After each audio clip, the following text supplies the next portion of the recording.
En el marco del Decenio Internacional de las Lenguas Indígenas 2022-2032 y con el objetivo de promover el uso de las lenguas indígenas nacionales en géneros literarios novedosos y actuales que abonen el fortalecimiento de la diversidad lingüística de México, la Secretaría de Cultura, a través del Instituto Nacional de Lenguas Indígenas, INALI, te invita a participar en la convocatoria 2022 Cómic en Lenguas Indígenas Nacionales. Puedes participar de manera individual o colectiva si eres mexicana o mexicano, cuentas con 18 años cumplidos y hablas alguna lengua indígena nacional. De temática y estilo visual libres, las obras deben de ser creación propias, originales e inéditas. Los textos deben haberse escrito original y completamente en alguna lengua indígena nacional y acompañarse de una traducción al español.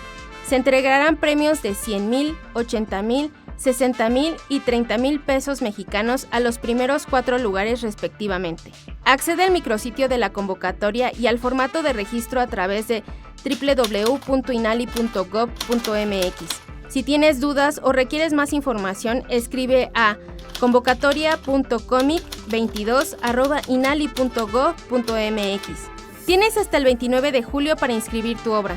¡Participa!